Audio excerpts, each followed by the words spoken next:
Now with some opening comments is Senator Begich. Thank you very much. Thanks for joining me this evening. And I appreciate taking a little bit of your time to tell you kind of what we're doing. We're all back here now in session after being almost a full month back in Alaska, which was a great opportunity. I spent some time traveling around the state. We brought up a couple cabinet secretaries, some administration people, just to get them familiar with what's important to Alaska and what some of the struggles we have and challenges we have in making our economy work in Alaska. But putting that aside, where the most important business right now is taking care of the budget, the deficit, and how we grow this economy. Let me first put it all in perspective. We're at a point now where we're close to about $15 trillion in a national debt, about 1.6 trillion in a national deficit for this year's budget. We can blame Democrats or Republicans or this president or that president, but it's really kind of irrelevant who to blame. It's really a challenge for us now to resolve and solve this problem, get us on a glide path that we can get our debt to come down, get a more balanced budget, and then at the same time grow this economy. My task, I believe, is kind of three-pronged in this whole budget debate. I believe there's three things we have to do. First, there's no question that we have to reduce the cost of the government. We have to cut where we can and reduce the programs that are no longer effective or things we just can't afford to do anymore. The second is ensuring that we have solid tax reform. We need to make sure that we have a fair and balanced tax approach to every citizen in this country and businesses and everyone across the board. So tax reform, which hasn't been done since 1986, I think is important that we make as part of this larger package of dealing with our debt. And the third item is we need to invest. We need to invest in building basic core infrastructure, roads and water and sewer and schools, things that help make our economy move forward and things that the private sector will play off of to grow their businesses, the things that they just won't be able to do because it's not part of their role and responsibility. Along with investing in infrastructure is making sure we invest in education as well as basic energy issues.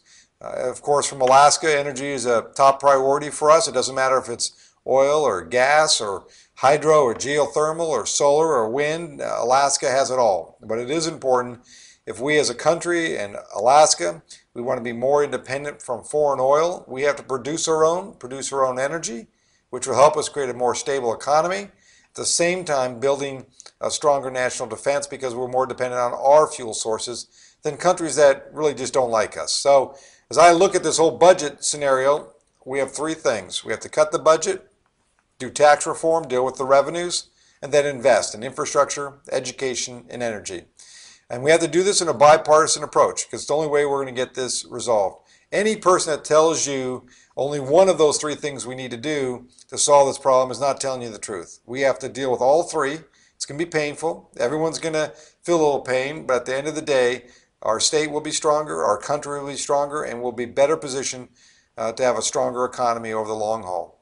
But it is a two-prong attack. As I said, deal with the deficit, deal with the debt, and then invest in long-term job growth as well as tax reform that will create jobs. So those are the two areas that I think are important as we deal with the deficit. We also talk about jobs and what we can do. We're not going to be the ones creating the jobs necessarily, but we're going to be able to assist in making sure government gets out of the way of the business community, but also make sure we're investing in the infrastructure that will be critical for the long-term job creation.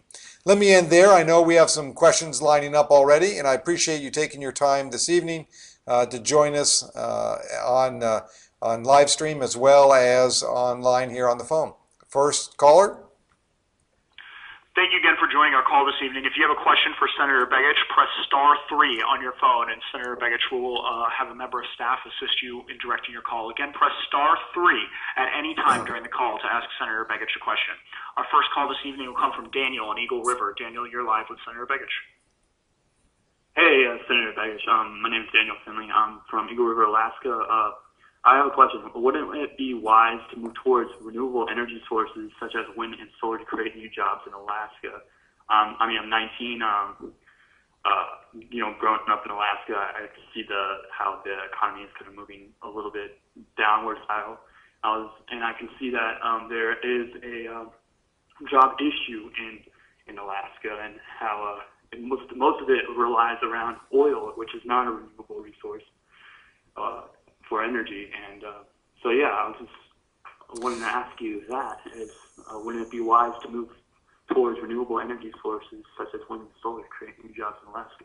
Well, thank you, Daniel. The answer is yes, not only in Alaska, but across this country. And let me say that the most important thing we could do in a lot of ways is develop a long-term energy plan for our country that reflects not only oil and gas, which is important to our economy in Alaska right now, but also the other energy sources, as you mentioned, renewable energy, alternative energy that we can utilize to build a more diversified energy base for our economy, but also creating new jobs in a very innovative area. When you look at most of the large oil and gas companies, they have now sections of their business that focus on renewable energy because it is a long-term future. It has incredible job creation, and it's not just installing like a wind farm, but it's developing and creating technology, and it's all the back office work that goes along with it.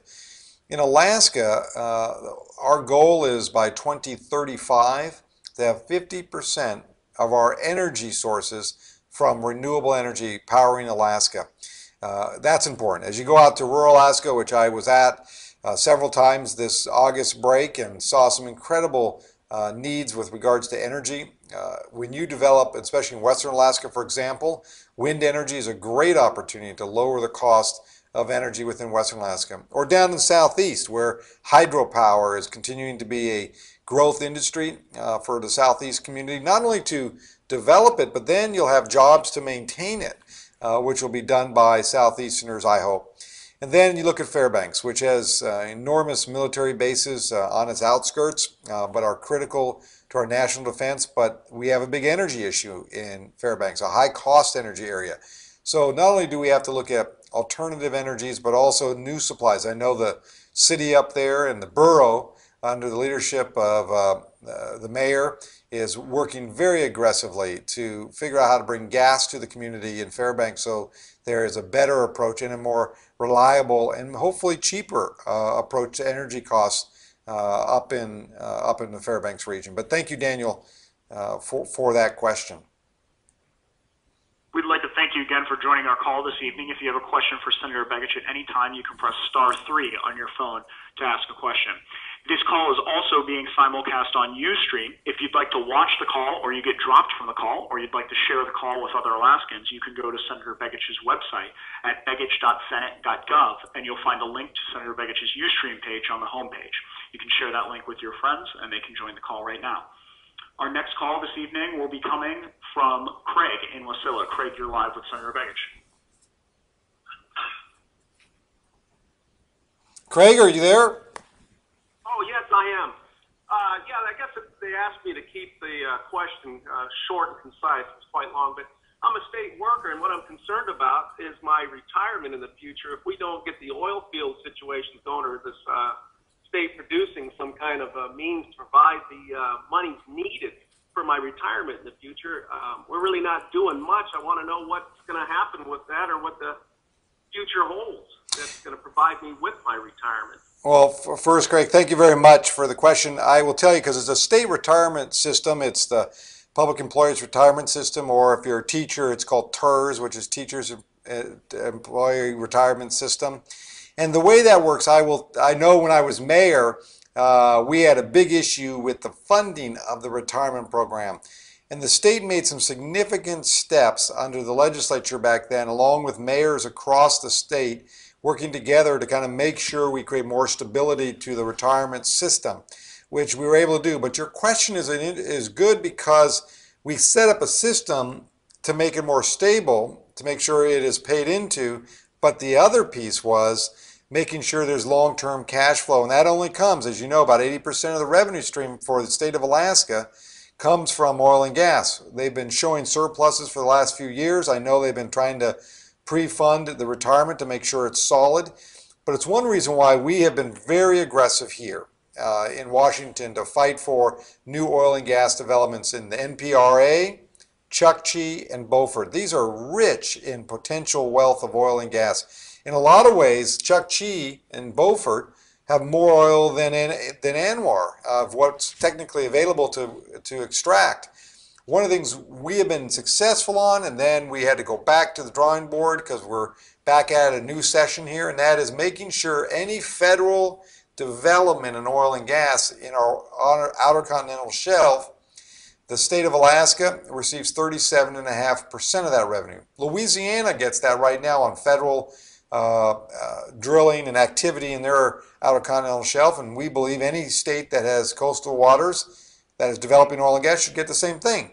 That would be worth billions to the state and other communities. So we think we'll be back at this because our view is those developments are coming along in the Chukchi and Beaufort, but revenue sharing is an incredible and important part, and one we're fighting for aggressively. Or we've had legislation last session, we have legislation this session.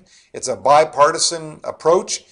Both myself and Senator Murkowski have been working on this issue and are going to continue to work on this as a way to bring revenue stream into the state to the coffers. But the biggest issue for Alaska is we got to continue to diversify our economic base there. Maybe air cargo happening out of the Anchorage area, or fishing, which is southeast and Prince William Sound and western Alaska, or it's development, as I mentioned, in the Arctic, or mining that's going successfully, going very well, matter of fact, in southeast and interior. All these play a role in making sure the state government is healthy. And right now, we're one of the most healthy states in the sense of its economics and the money they have in the bank than any state across this country. So we're in pretty good shape, but it's a good note of caution that we got to make sure the state does its part to make sure the retirements they obligated to are paid for. We'd like to remind everyone that this call is being live cast on Ustream. If you'd like to find the link to that, you can go to Senator Begich's website at begich.senate.gov, or go to his Twitter account, which is at Senator Begich, to find the link. Our next question this evening will come from Michael in Palmer. Michael, you're live with Senator Begich. Yeah, good afternoon, or good early, Senator. My question is this: it's a two-part question. One is why are we sanctioning the export of jobs by overseas by U.S. companies and giving them tax breaks? The second part of the question is to give an example. One of the largest employers in the world, General Electric, earned billions of dollars in profit. Get paid not one dime of taxes. Would you care to comment on this? Yeah, let me first, your second part is a great one. I use that as an example off and on, and I know that's been a national example. GE, I think it was in '09, made almost $3 billion in profit, paid nothing, not one dime in taxes. So that's why tax reform, as I mentioned, is pretty important, because we need to create a fair system here, that if you are fortunate to do business in the United States and you do, I don't begrudge anyone making a profit. I'm in business. My wife has businesses. I've been a small businessman for many, many years. I don't begrudge anyone for making a profit, but you need to pay for the services you receive in the country you live in. And in this case, GE made almost $3 billion, paid nothing in federal tax. Actually, they got a rebate. We need to create a fairness to that, so everyone pays their fair share and pays for the services that are rendered to them.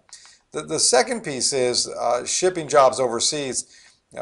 We have, this is the most amazing thing in the tax code, we actually give you credits, tax credits, a business, when you close down your business here in U.S., in the United States, and then you open up a business somewhere else in the world. We give you tax credits for that, which is ridiculous. It's billions and billions of dollars. So our tax reform package, which I'd encourage folks to go to my website, you'll see more information about it, gets rid of those loopholes, because those are basically scams, and they take advantage of our tax system to the cost of individual taxpayers like yourself, Michael. So we, under our tax reform package that I put together in a bipartisan approach, goes after those and really takes away those kind of tax breaks that people get for doing business overseas. I will tell you, I've heard from a couple companies that are now reconsidering some of their business movement from China back to the U.S. for a couple reasons. Energy costs are too high, and the second piece is their cost of labor is starting to go up. And the reason their cost of labor is going up because the middle class is growing pretty significantly in China. And when the middle class grows, then what happens? They want more money. They want to get paid more. So we are actually seeing some potential movement of companies back from overseas to the U.S. But the first thing we need to do is make sure they don't go overseas by giving them tax breaks to incentivize them to do that. So we need to take those out. My tax reform package does that. We'd like to thank everyone for joining the call again this evening. If you have a question for Senator Begich, you can press *3 to ask your question. Again, press *3 to ask your question of Senator Begich. Our next call this evening will come from Bob F. Bob, you're live with Senator Begich. Bob. Yes, I've got a question for you. I was wondering if you would be willing to support returning the top 2 tax brackets that were removed during the Reagan administration. Here's what I support. First off, in my tax reform pack, I got 2 positions here because one's dealing with the legislation that's in front of us, that we've acted on in the past. I believe millionaires and billionaires should not continue to get the tax break they have received for the last decade, which has cost individual taxpayers well over $700 billion. That's what it cost. That's what we've all paid to benefit a few 100,000 taxpayers in this country who make well over $1 million a year. I don't think we should have those rates as they are today. They should go back to the rates that they were under the Clinton administration time. Those rates, if gone back, would generate a sizable amount of money that I believe should go right to paying off the deficit. But the longer term issue is full tax reform. And I would take the 6 rates we have, compress them to 3 rates, which would be 35%, 25%, and then 15%. We would also ensure the tax breaks that people would receive would be predominantly focused on the middle class. This would ensure that, for example, your interest that you pay on your home, your primary residence, would be still tax deductible. Charitable contributions still tax deductible. The dollars you receive, if you do receive them, tax credits for child care tax credit, still deductible. We would also design this so you could do your tax return on one page and actually benefit from all those incentives. Because right now, in Alaska and across the country, only 30% of the people itemize. So that means these tax breaks that I just mentioned that favor the middle class, most of the middle class don't take advantage of it. So we would reverse that, create 3 rates, compress them, only benefit the people in the middle class category, and then leave it at that. And the other group that would benefit is small business. And we would ensure that the tax breaks for small businesses, for example, a small business being able to write off their equipment costs in the same year they purchase them, instead of depreciating them over a longer period of time, which really is kind of a ridiculous tax table. Do it all in 1 year.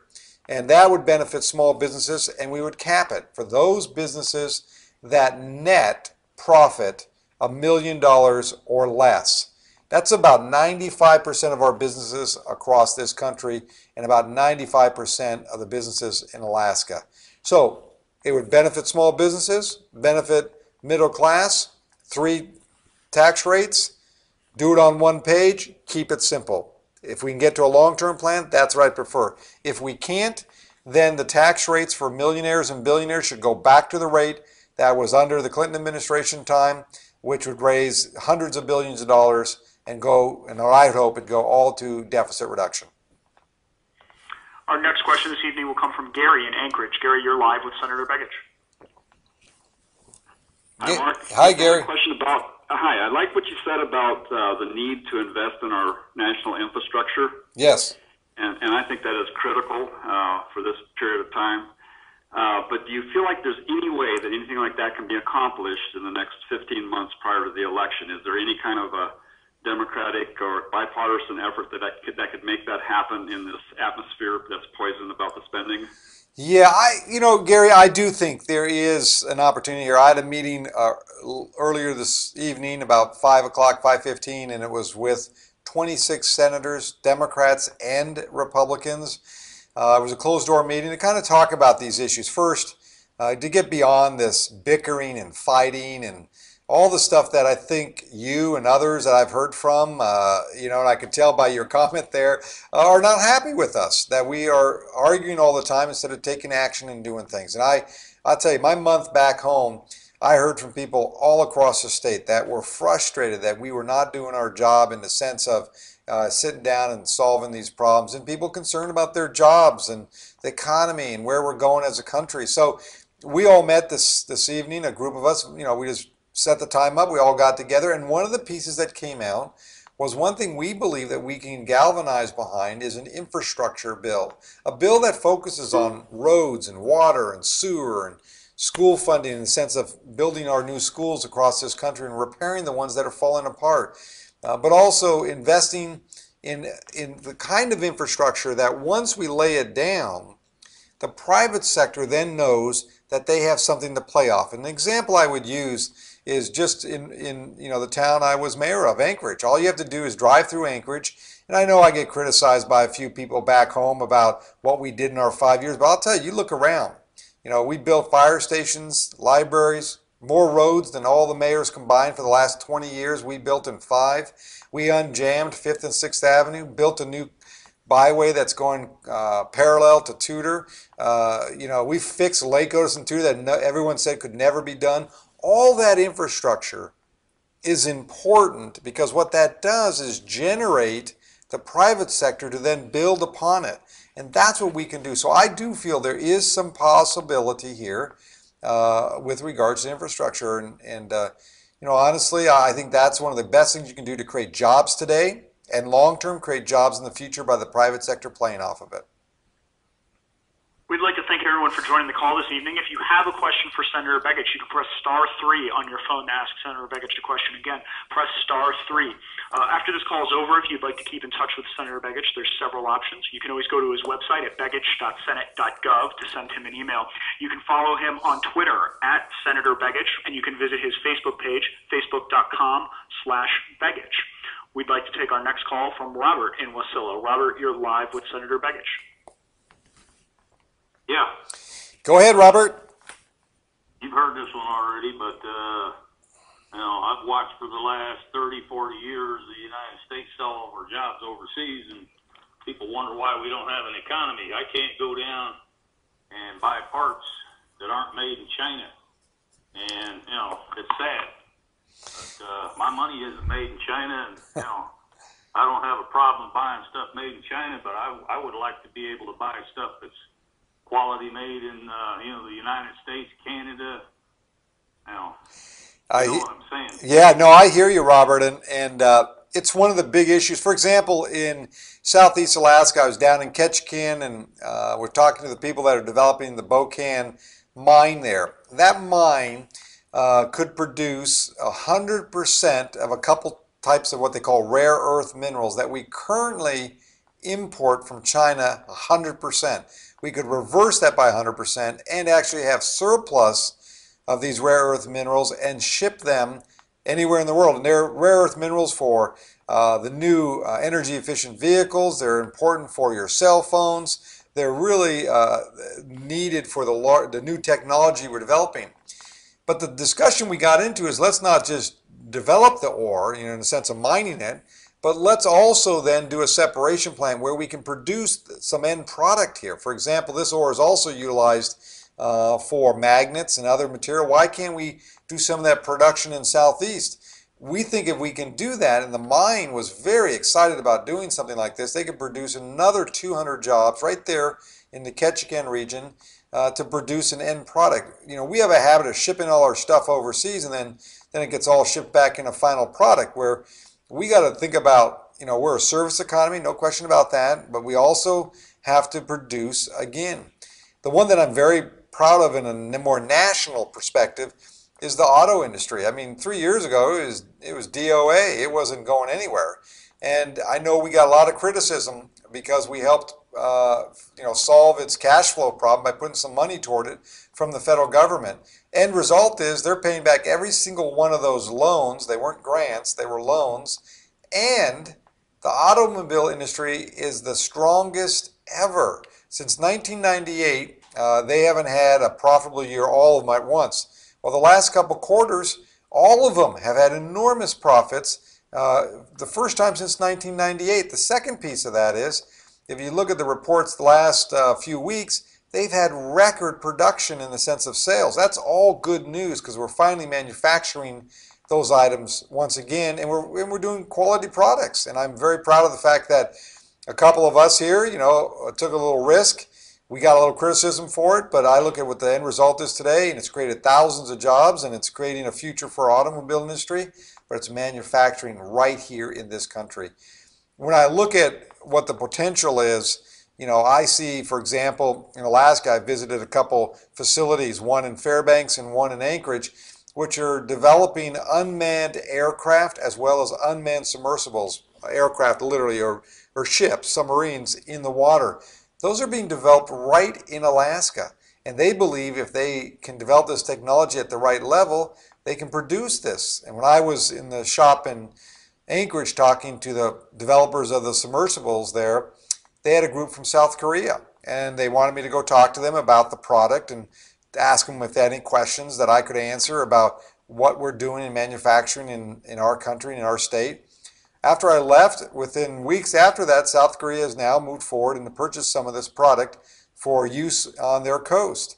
So we have to focus and hone in on when we think of this long-term, maybe renewable energy, maybe automobile, or as I just mentioned, unmanned aircraft. What we do, can we produce it here in the United States at equal or lower cost? I believe we can, and plus we'll have a better quality. That's my view. So I hear you, Robert. I'm as frustrated as you. I spend more, when my father-in-law was living, he passed away recently. He wanted to get a water container, one of the stainless water containers, but he wanted it made in the USA. I don't know how many months I spent every place I went looking for one of these that had an imprint that said made in USA, which was almost impossible to find. So I hear you. We'd like to join everyone for joining our call again this evening. Our next question will be the first from the Kenai. Nancy in Kenai, you're live with Senator Begich. Nancy. Yes, I'm calling to ask you what you're planning on doing to maybe deregulate some of the regulations that are on our industries. I know the EPA and, they've got so many rules and regulations now that it's cutting into productivity and making jobs impossible to complete in a record time. So I wondered if there's any way that you guys could deregulate some of the regulations. Well, Nancy, thanks for that question. Let me tell you a couple things. I sit on the Homeland Security and Government Services Committee. Under that committee called Government Services, we have a review process that we've been engaged in, and the administration has just finished putting together a report on regulation that they believe they should be able to eliminate to help streamline some of the processes that businesses go through in getting permits and application of work they want to do. We support that, and it's in I want to say over the next 5 years, it's worth almost, I may not be exact on this number, but it was close to $10 billion in savings to small businesses and getting rid of some of that regulation. Some of those ideas came from the committee that I sit on, as well as suggestions we've sent up. I've most recently introduced legislation around our oil and gas industry and coordinating all the regulation that goes on up in the Arctic. Because every time an oil and gas company says we want to drill on land or in the continental shelf, what happens is there's many different agencies that require permits. So maybe they're applying in one agency and the other agency doesn't know about it. Then they get an approval from one agency, then they get denial from another agency, and they've never talked to each other. We introduced a piece of legislation that's industry supported that would coordinate all that activity. We knew it was a good piece of legislation, and finally the administration stepped up to the plate and actually did it by executive order. And some people said, "Are you mad that the president did it by executive order?" And I'd say, hell no. I'm glad he did it, because now we're going to coordinate this effort, streamline the process, and I will tell you already, I've heard from industry that they're already seeing some of the benefits. Even though it's only been a couple months, they're starting to see agencies talking together, and that's going to help save a lot. A couple other quick ones. Small businesses. We had a couple pieces of legislation up earlier this year that got killed off by the minority. We hope to bring it back, specifically around the Small Business Administration, streamlining their process, lowering the fees that you could have to pay to get a loan. When we did this under the Recovery Act, we tripled the amount of loans in Alaska for small businesses, bringing more dollars And they're loans, they're not grants. People have to pay them back, and small businesses grew by the amount of loans they applied for tripled because we eliminated the upfront costs and streamlined the process for them. So the answer is simply yes, and we're trying to find those avenues where we can do it. I have many ideas on this around our road construction and many other things that I think we could streamline and bring these projects online much quicker and save some money. But thanks, Nancy, for that, and thank you for calling in from Kenai. Our next call this evening will be from Tom. Tom in Anchorage. Tom, you're live with Senator Begich.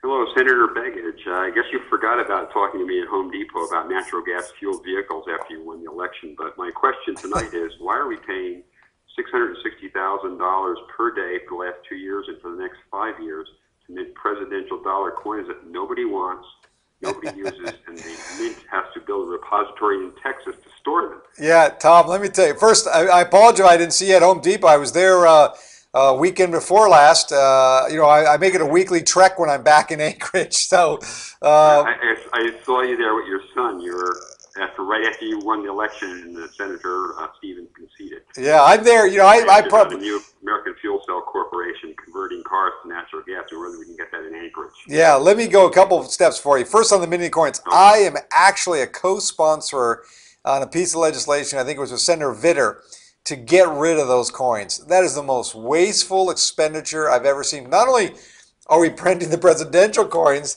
it's required under the legislation that for every presidential dollar we print, new on 5-to-1 ratio, we have to print another Sacagawea dollar, which of course no one uses those either.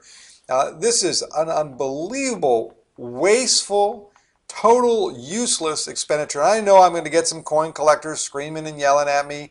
I mean, I collect coins, my son collects coins, but that's a waste of federal expenditure. Not only are we printing these coins, we have $1 billion of them in storage because no one's using them, and we've had to build larger storage facilities to put them in.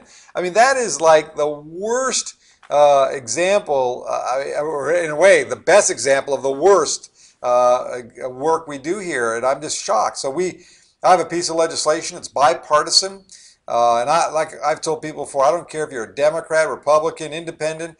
If you have something that I think is a great idea, or you have something that's important to Alaska, I'm going to join up with you and do it. And on this one, you're absolutely right. Our next question this evening will come from Jim in Fairbanks. Jim, you're live with Senator Begich. Yeah, Senator, do you hear me? Yes, I do. Okay. Senator, the past 25 years, there's one particular party that always voted against ANWR, and we've been having trouble with development of Chukchi Sea, and now the Interior Department wants to lock up ANWR, wants to even lock up more area in the 102 area. How have you been successful of convincing some of your colleagues about the issues in the oil industry in Alaska, trying to convert some of those people to maybe vote a different way on Alaskan issues? Well, let me, the answer, Jim, is yes. Well, we've been working a lot of them, but first let me make sure ANWR has also had Republicans not supporting. Matter of fact, the Republican presidential nominee, John McCain, did not support ANWR development. That was bad for Alaska. Just make sure we're square on that. I know Dems get the hit, but the presidential nominee last cycle was against development of ANWR, period. So put that all aside, because it's not a partisan issue. Energy is about bringing energy security to our country and national security.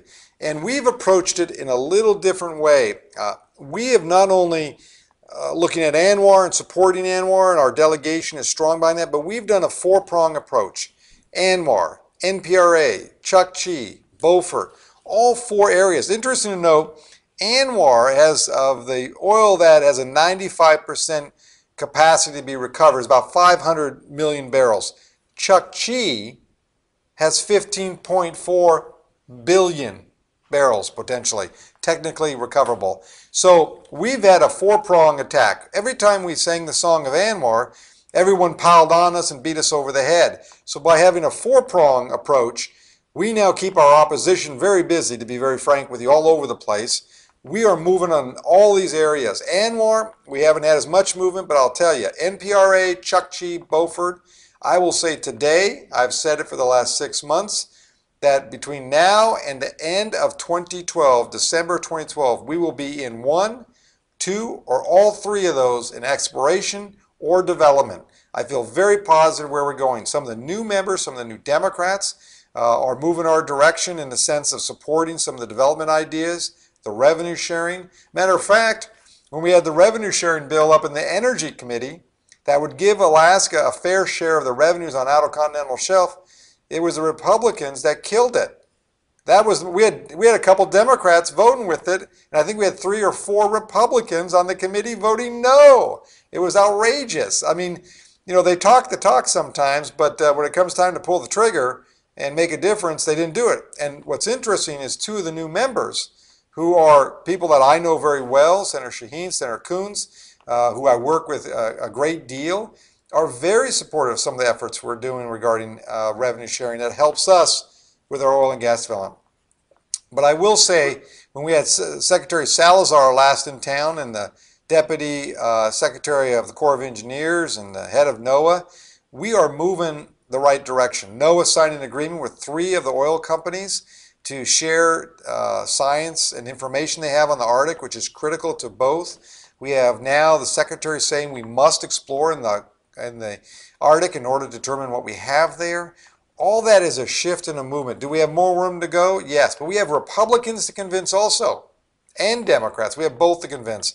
At the end of the day, my goal is to get the regulatory process to work for us, and I believe one or all 3 of those will be opened and developing by the end of 2012 next year. And that's good news for Alaska, and that's jobs, and it's hundreds of jobs. We'd like to thank you for joining this call again this evening. If you have a question for Senator Begich, you can press *3 on your phone to ask your question. Again, you can press *3 at any time to ask your question. If you'd like to keep in touch with Senator Begich once this call is over, you can visit his website at begich.senate.gov and send him an email there. You can also visit his Facebook page at facebook.com/Begich or follow Senator Begich on Twitter, which is @Senator Begich. This call is also being simulcast on Ustream. If you're interested in watching the call or sharing the call with your friends, you can go to Senator Begich's website at begich.senate.gov or his Twitter account @Senator Begich and find a link that will allow you to share the video with your friends and watch it online. Our next call this evening will be our first from Sitka. Charles and Sitka, you're live with Senator Begich. Yeah, hi. I'm calling about the some of the work that the Super Committee will be working on here in the next few weeks. One of the things that will be coming across their desk is the transportation bill, and there's been some moves on it to chop it down a bit, get rid of transportation enhancements, and I was just kind of curious as to where you feel about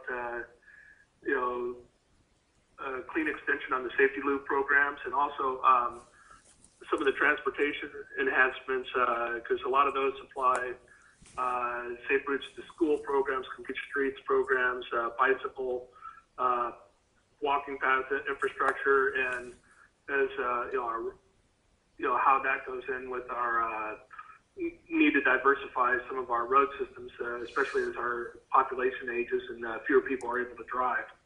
Well, thanks, Charles. First off, I support the extension to the transportation bill. I think it should be longer than just a few months. Some are talking about 2 years. Some are talking about a full 6-year reauthorization. I'm for as long as we can make it, and make sure it's funded at a robust level, because that is a true jobs bill. It creates incredible opportunity not only for Alaska but across this country.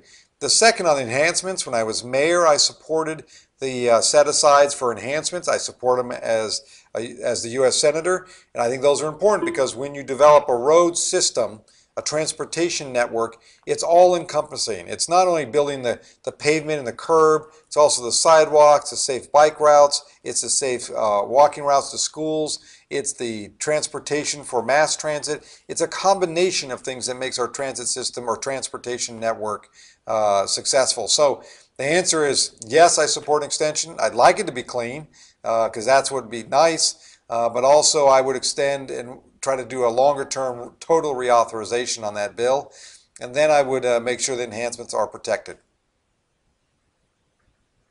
We'd like to thank everyone for joining the call again this evening. If you'd like to ask Senator Begich a question on Twitter, you can do that at Senator Begich is his account name. We'd like to go to Elliot in Anchorage. Elliot, you're live with Senator Begich. Yes, Senator. Everybody, I think, is aware of the financial difficulties that the post office seems to find themselves into as the transfer of information switches online. And most of my mail that comes in is junk, goes in the trash. I don't really, as a residential mail receiver, need my mail every day. I think that I would rather see the post office go to an everyday delivery Monday, Wednesday, Friday, or Tuesday, Thursday, Saturday for residential routes, and at the same time save the small post offices in the small villages and the small towns around the country, which are really important to the people who live there. Like I said, most of us who don't need our mail every day, and if we do, we have the option of getting ourselves a mailbox at the post office. Well, thank you very much, Elliot. I'll tell you, times have sure changed, haven't they, with mail? And if you could, I used to be, I know when I was growing up as a kid, you'd get out there and wait for that mail when it would come and see what's in the box for you for the day. But it's changed quite a bit. But here's what we're dealing with. The post office has enormous financial pressures because first-class mail has gone down dramatically and will continue to go down for all the reasons you just stated, because of email and e-commerce and all the work we do online and the less mailing and letter writing we do in the traditional sense. But the biggest challenge that the post office has had is their pre-funding of the retiree medical program. Usually you spread that over multiple years, 30 years, 40 years, but under the rules that Congress laid out, they had to do it in 10 years. The problem with that is they're the only agency that was required to do that. And matter of fact, in the private sector, it would never be done that way. If they would do it like the private sector and spread it over so many years, their medical liability, and that's a normal way to do business, that the end result would be they would have had broken even or profited the last 6 years. So the structure of how they pay their medical retiree has to be done like the private sector. Second, we need to give it as much flexibility in a sense of the products that it can move and sell and utilize in its business is done, which Congress has put a lot of restrictions on it. In regards to delivery service, I'm very cautious about reducing the amount of days that the post office delivers for all the reasons that you mentioned about rural communities. Because in some places, they'll look at a city or a town or a village in Alaska and not consider it rural, where you and I would consider it very rural compared to some other places in the lower 48. So I'm very hesitant to do anything on the routing system, but I do believe there are other things that can be done with the post office to get it on financial footing. The post office is going to be around. It's going to continue to operate because there's no better place where you can take an envelope here where I'm at right now, Washington, D.C., put it a 44-cent stamp on it, and send it to someone living in one of the villages in Alaska and get it there in a timely manner. I think that's incredible. But we have to preserve the service, but we have to make sure it runs on its own and financially can be sustainable. Because many of you may not know this, there's no tax dollars in the post office. It operates on the revenue that it generates from the sales of its product, the postage and packages and other things. So we had just had a hearing on this week. They're looking at multiple things from closing offices in the lower 48 to retiring out. They need to move out about 200,000 people.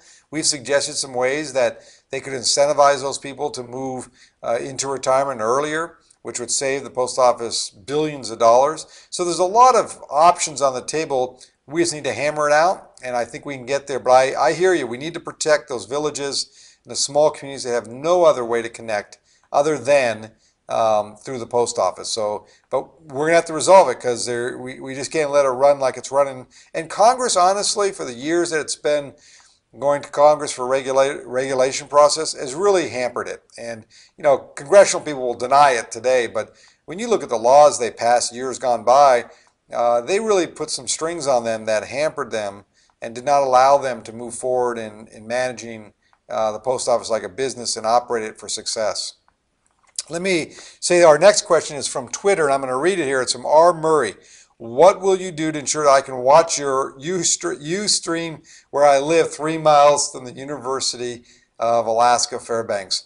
I think the question there is, why don't we have high-speed broadband? And that's a great question. We have been busy. Our goal is to get Alaska 100% wired up high-speed broadband. We have already started this process. Most recently, we brought up the chairman of the Federal Communications Commission with Chairman Janikowski to look at and go to a rural community and understand why broadband is so powerful for us. Why, when we get wired up or have fiber, that we can ensure we have better medical delivery system, better education delivery system, and surely create more business opportunity, or like here, our Murray having a chance to watch us on Ustream. All that is in the process. We just announced a project that I'm very proud that I supported, and actually I'll be very frank with you, the only one in the delegation that did support it, and that was ensuring that we had some funding that GCI won the contract on to wire up 100+ villages along the west coast of Alaska. That ends up bringing high-speed broadband to not only the institutions, schools and libraries and public buildings, but also available to the homes in the communities. That is huge, and it's a continued effort to bring forward full high-speed broadband to all of Alaska. So even though you live 3 miles from the University of Alaska Fairbanks, you don't have access. It's because we don't have enough high-speed broadband around the state, and that's what we're working on, and that's what our goal is, to wire it up 100% statewide, and we've been doing a pretty good job on the first phase, over $100 million of loans and grants that are bringing high-speed broadband to Alaska. Our next question this evening will come from William in Fairbanks. William, you're live with Senator Begich. Good evening, Senator. I have a question about the efficiency initiative by DOD. Currently, the Army has identified 8,700 positions that they want to eliminate, and out of that, 100 of those positions are coming from Fort Wainwright. That's over 10% of our workforce. With all the politicians on both sides of the aisle hollering about creating jobs and having more jobs, is this really the time to start eliminating positions? Well, you know, it's interesting you mentioned this, William. It's amazing when you ask people in a poll, when we cut government, what does that do? And here's what people say. It's pretty amazing. When you cut government, you will grow jobs. Well, you just gave one of the examples of when you cut government, you don't create jobs, you lose jobs. And Fort Wainwright and all the infrastructure in Alaska for our military is not only critical to Alaska, it's critical to our national defense. And we're going to see some reductions, no question about it, in all the bases to a certain extent, but very minimal compared to what I think other cities and states are going to take. But saying that, we are actually in some ways on a growth. Look at our missile defense system up there in Fort Greely. 2 years ago, it was going to be basically not mothballed, but pretty limited in what it's going to be used for. It was going to stop its production of additional fields, and it was going to mothball Field 1, which had 6 silos in it. Through some work we did, working with the administration, working with the military, now there's a robust plan to completely build it out properly, manage it for the long term, which means, you know, lots of jobs. We had, I forget how many, I remember the Teamsters contacted me up there, and there's about 100 jobs or so that were going to be cut. Now they're working. They're working in that project. Along with that, Clear Air Force Base now has a couple $100 million going into that project to completely revamp it. So I think the military, even though we may have this cut you had mentioned, overall we're going to be growing because they see the strategic importance of our bases both in Anchorage and Fairbanks and then throughout Alaska. So we'll take a specific look at this 100 because I want to know and make sure they're not cutting them necessarily, or if these vacant positions, but we'll do a little research on it, William. But I will tell you, we are aggressive. And this year, for example, the president put in his budget the full operational construction budget that we anticipated. So in other words, we didn't get hit like other states with regards to the continued construction budget within the military. So that's a good sign for us. Our next question this evening will come from Joshua in Anchorage. Joshua, you're live with Senator Begich. Yes, Senator. Thanks for for taking my call. Our country right now is $14 trillion in debt, and we have $50 trillion of unfunded liabilities that aren't even shown on the book. My question is, would you support a balanced budget amendment, and why or why not?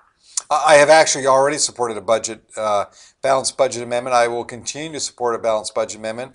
There's a couple clauses that are important to me that would be part of it.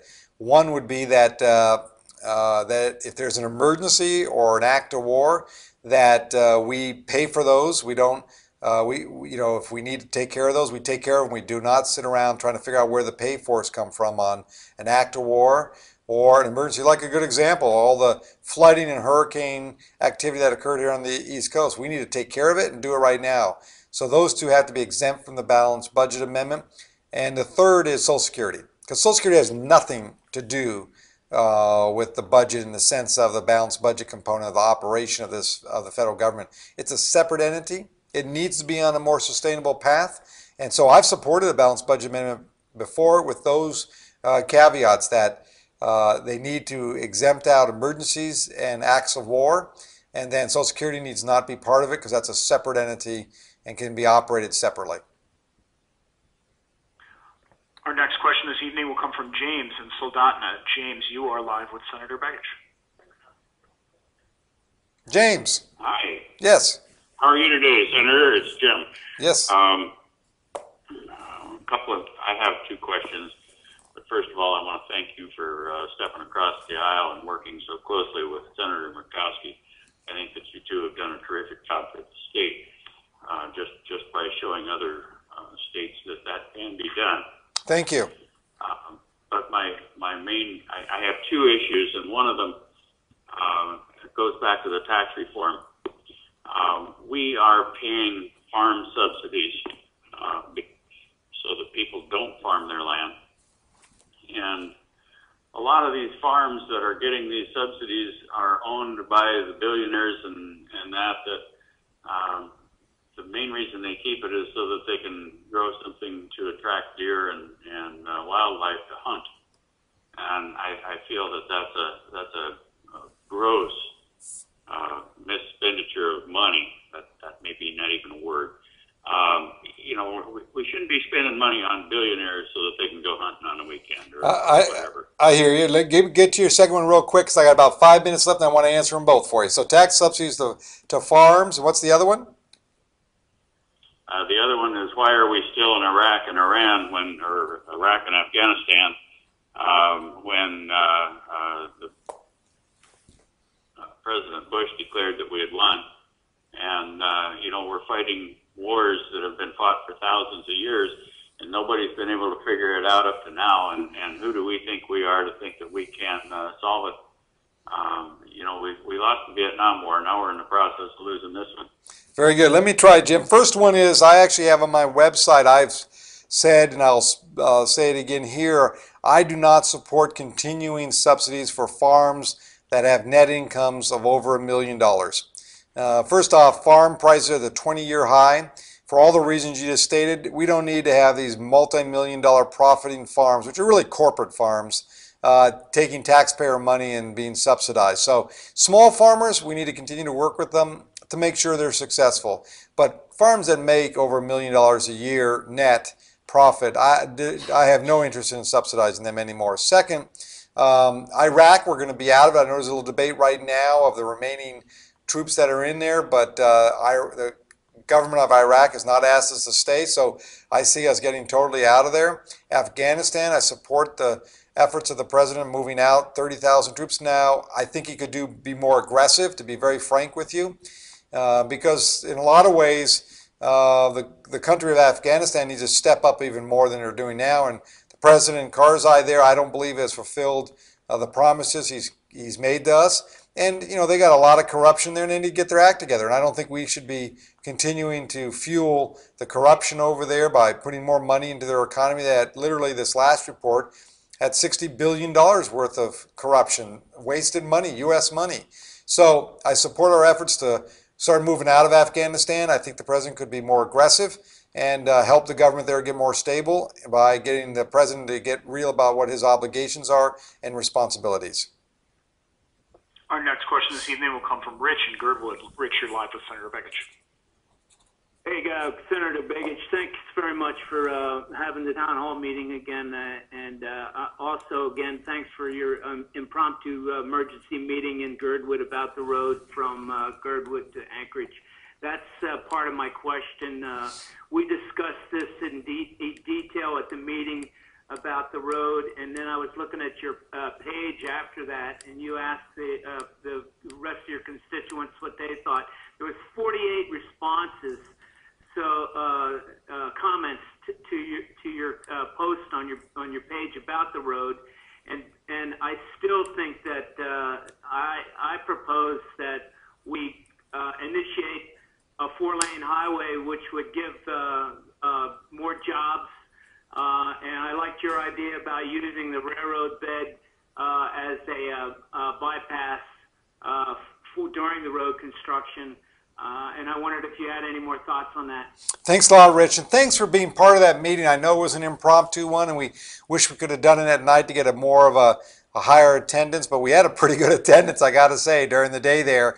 And you saw on my Facebook page there, it was one of the higher response items, and that's because people are concerned, as I am. You know, I used to have to drive that every month, and I'd have to drive it between 10 p.m. and 2 a.m. to get to Soldotna or coming the other way. That's a rough road and very dangerous areas.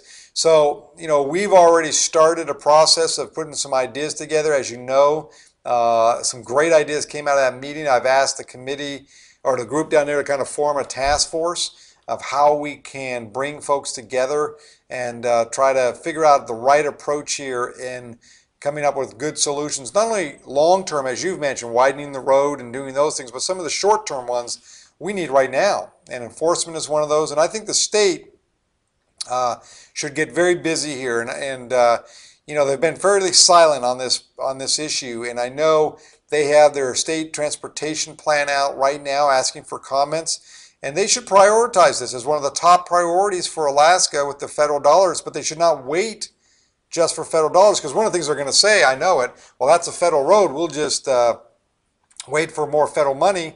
And the reality is there's not going to be as much money as there used to be, and they need to put some money on the table. Just as we were aggressive when I was mayor about 5th and 6th Avenue, which was a federal road, we didn't wait for the state or the federal government to design it. We got busy from the city end working with them to help solve this problem. And now you drive from downtown out to the valley, and that road's a smooth road compared to what it used to be in the sense of traffic flow, and a lot safer. So I hear you, Rich. We're going to continue to work on this. You can count on our support. We've actually drafted a letter. I think we might have already sent it to the governor, concerned about some of the millions, let me say that loudly there, that have unused federal dollars for projects that I believe they will never complete. So I hope that the state will see the wisdom here, combine some of their money with state money or federal money, and make this project safer today. And then long term, we come up with a long-term plan. But you'll find me hardcore committed to help solve this problem on Seward Highway. This is, I hate to say this, Rich, you were the last question. I want to thank everyone for the last hour here. We tried to whip through as many calls as I could, but I really appreciate the people who took time out of their evening to hear what other people were asking and ask your own questions. And we'll look forward to doing this again. We try to do this every month or 6 weeks, and it's a chance for you to be kind of updated here on what's going on in Washington. We have a tough road ahead of us regarding the budget, but I'm optimistic that we can do a two-prong attack here, manage the budget deficit, get control of our long-term debt, and then focus on job creation and what we can do to spur the economy even more in job creation, and then get out of the way of the private sector so they can do their job and creating the jobs they think are necessary for their businesses. Again, thank you all very much tonight, and have a great evening.